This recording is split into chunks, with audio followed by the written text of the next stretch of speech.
Hi everybody, welcome back to the Ethereal Soul and our Somatic Wisdom. My name is Valencia Borzoni Scott.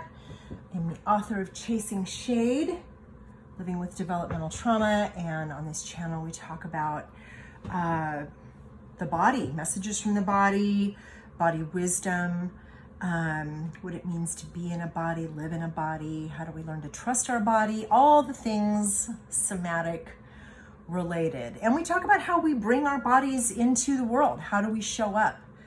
I haven't had a lot of opportunity to interview people. It's something I've wanted to do. I've been wanting to interview folks from other cultures, mixed race people who struggle around where to fit in. I mean, I understand that from the perspective of being a woman who was born into a brown family and raised to kind of be a white girl. You know, my family was acculturated, going at least a full generation back, and you know, my generation of my linear peers, you know, some of us were encouraged to participate, and it wasn't even a conversation. They learned the language, they learned the culture, that's just how they lived. There wasn't a discussion about it. The absence of discussion for me was the culture, the traditions, the history, my Latin narrative, my Latin ancestors, my Latin history was erased and wiped out from conversation. And so, you know, I wasn't brown enough for the rest of my brown ancestors, and I wasn't white enough for the white folks. So I really didn't have a place to fit in. And that was true of a lot of things. I wasn't sports oriented. I wasn't academically brilliant. You know, so I really floundered in a lot of those areas. And so, but there are other folks that have different experiences around that, and my hope has been to interview them and to have conversations with people who have a different understanding and a different experience of their bodies from my own experience, because that's all I can bring is my own experience, right? It would be ridiculous of me to try to talk about somebody else's body. I can only talk about mine.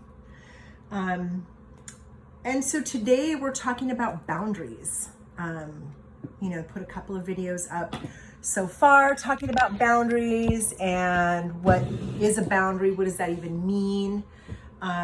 We've talked a little bit about healthy boundaries. We've talked about the macrocosmic level of boundaries, and have given a few examples of what I mean by that. And but we're bringing it to the microcosm and talking about our own boundaries, our own self, our own bodies. We're talking about the boundaries of relationship and just showing up. And so this idea of, you know, I can place a boundary on a relationship and say, you know, I can ask for what I want and need, and that person can either show up or not. And let's not make it, you know, let's make it achievable, right? Let's use our discernment and intelligence here. Not, I need you to show up with a cape every time I call, or you get to buy lunch, or I get to buy lunch every time we get together. You know, make it something achievable and reciprocal, you know, just keep it real. Keep it real and in the authentic self. An example I gave in the last video was someone very close to me that says, hey, no phone calls and texting when I'm at work, unless it's fucking, of course, an emergency. And, you know, there's just certain topics I don't want to talk about, you know, like this off limits. And that works. Fucking A. It makes it so much easier for me to know how to show up in this relationship, because I love this person. This person will always be in my life, and I always want to be able to show up in this relationship. So how can I do that effectively, right? This person is giving me their boundaries. Perfect. Fucking love it. It's necessary. And so when someone sets up a boundary like that, can we show up with dignity and grace? Can we say thank you? Or do we turn into a fucking crazy person? Whatever that means, right? Whatever that means. Boundaries. So what triggers the thing? What triggers the reaction to someone setting a boundary versus a response? Well, most of the time it's fear, right? It's fear. Oh, I'm not doing it right, so it's not perfect, and of course I'm perfect, so what the fuck? Or it triggers our abandonment, which is also fear. Oh my God, they're gonna leave me. Holy shit. Now what? Most of the time it just boils down to fear. Fear of something. Fear of some kind of imagined outcome. Only because we connect that with something that's happened in the past. I'm not discounting what happened in the past. I'm saying we've connected something that's happening now to something that's happened in the past. That's an old wound. And to circumnavigate that fear moment and go into some other kind of reaction and not a response is to spiritually bypass your healing opportunity. That's what that is. That's what you've just done. And you've done it to yourself because the other person doesn't care. They're going to go do their thing. You know? If you're overreacting to somebody else's boundary, that's your problem. That's your teachable moment. That's the opportunity for you to go, let me take a step back. Let me take a beat. Let me take a breath. I'm going to use some spiritual languaging here, but I'm not going to apply any spiritual principles to this situation at all.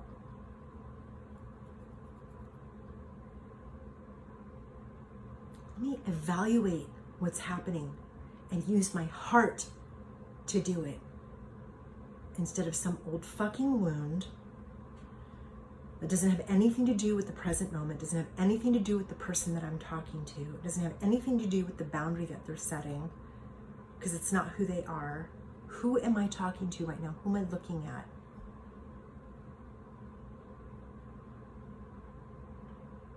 If you get triggered because somebody else sets a boundary with you, that is your problem.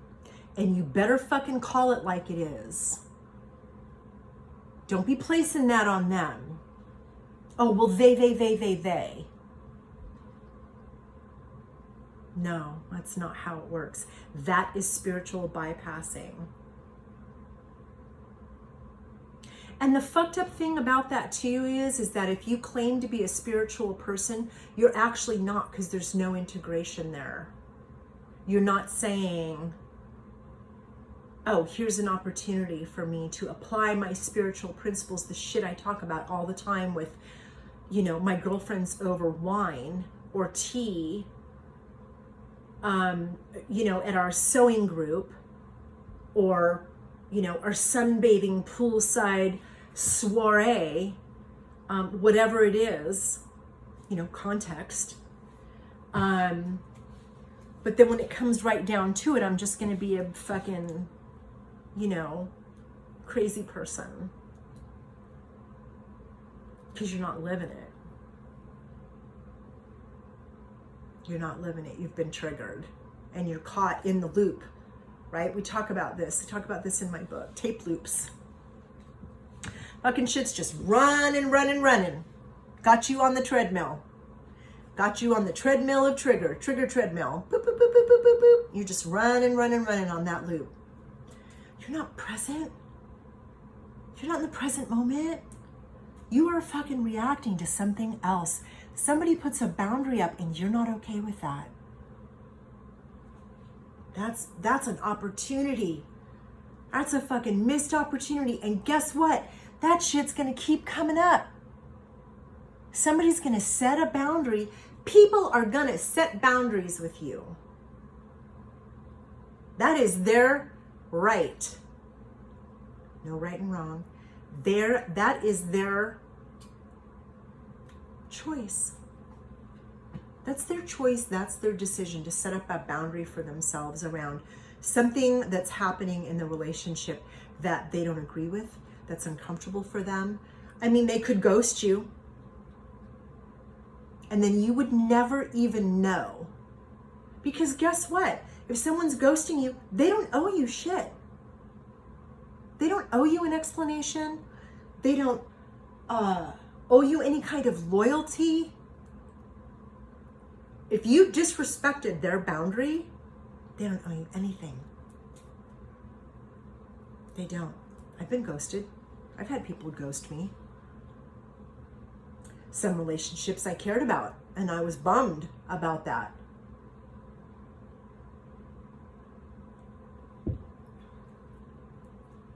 And for some people, ghosting is a pattern. And that's a whole different conversation. But that happens. There are a lot of people that don't have their boundaries respected, and so they just ghost people because it's too hard to keep having the same fucking conversation over and over and over again with people who don't listen, right? Who don't respect the boundary. I'm establishing a healthy boundary by having a conversation with you, an adult dialogue, and you're stamping your foot. So, you know what? I don't owe you shit. Fuck, this is so exhaustive. You people are just so whiny and bitchy and demanding. Here's another one. And maybe that person's lesson is to be able to learn how to continue to say, I can see that you're frustrated around me setting this boundary, and I'm just going to keep setting it. And my hope is that we can have an adult dialogue around this, because that really would be beneficial for me. And I'm hoping it might be beneficial for you too. I can't speak to your spiritual journey. I can only speak to mine. But you know, did you just hear what I said? That takes a lot of fucking work to get to that point. And for somebody who's constantly having their boundaries violated, this is a lot easier. You know, it's shorter, it's faster. I don't have to give a shit about what you think or your feelings around it, or if you want to engage in your growth opportunities. I'm just done. Because sometimes, I talked about this earlier, about wanting to salvage every relationship. I'll pull my boundaries back. Whatever it is you want, whatever it is you need, I'll just give it to you. Even if it's not in my power to give it to you, I will take it from somewhere else and I will give it to you. Right? And that's a problem. And if they're doing that all the time, they get to a place where, you know what? My spiritual journey is that I just don't do that anymore. So when they recognize that and they say, oh, I used to just give, and now I don't give a fuck at all, maybe that's their healing, is to just ghost you. Because you're high maintenance, whiny ass, and you expect that the world will revolve around you. And when somebody sets a boundary with you, you take it personally and, you know, have a bitchy attitude about it, or turn into a jerk on social media and like, you know, the misogynists out there, the misandrists. Oh, and there are women haters. There are women haters and there are men haters. Yeah, for sure. There are women that hate men and there are women that hate women. So misogyny and misandry, that happens. It's all over social media. And sometimes the boundary, there are no boundaries on social media. I mean, I just won't even go there because that conversation is so fucking tedious, right? And it's a long one and it's very big. We know that there is a lot of abuse on social media. and it's horrific, and it's led to some really dire consequences. So I don't think I need to cover that. But how do people handle boundaries on social media? Well, they unfriend people or they block. You can block, you can delete, or turn off notifications for certain messages. Those are ways to take care of the mental health, right?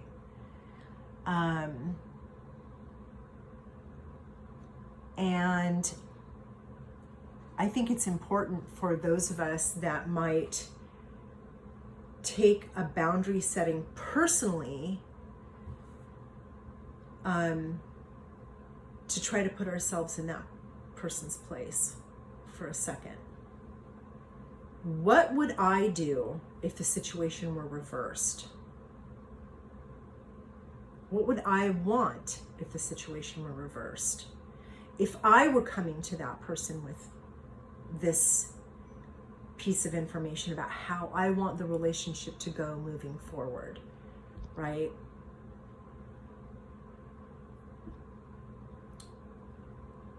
And if I'm not treating that person with the same respect and response that I'm thinking of in my own head, then I'm the asshole. A-I-T-A, I'm the asshole. I-A. Oh, on Reddit it's am I the asshole? The answer to that would be yes. It absolutely would be yes. Because, it's not just about, treating people how you want to be treated. That's an old religious narrative, that comes from, places that almost don't exist anymore. There is that seems to have almost gone out the window. People don't seem to give a shit. There's two sets of rules now. There are the rules for how I treat you, and there are the rules for how I expect to be treated. And they don't match up. It's kind of it is a problem. It's not reciprocal. And there are models for it everywhere. Government,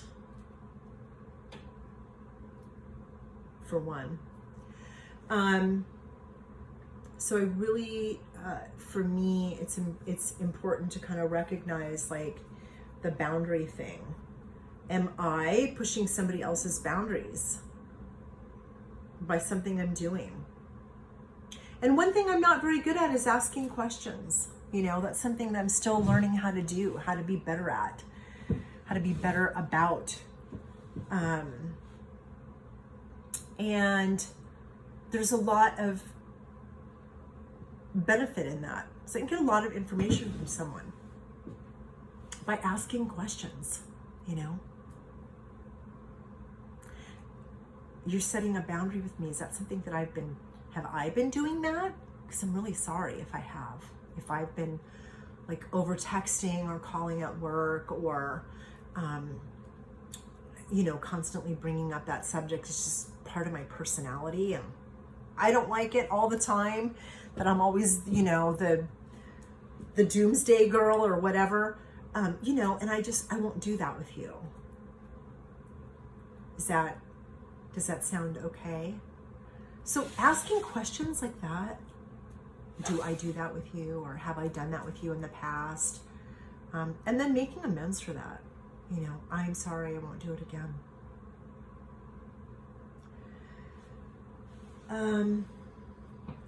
So how do we perceive a boundary? How do we perceive that bit of information when somebody says, hey, this isn't okay? What do we do with that? It's important for us,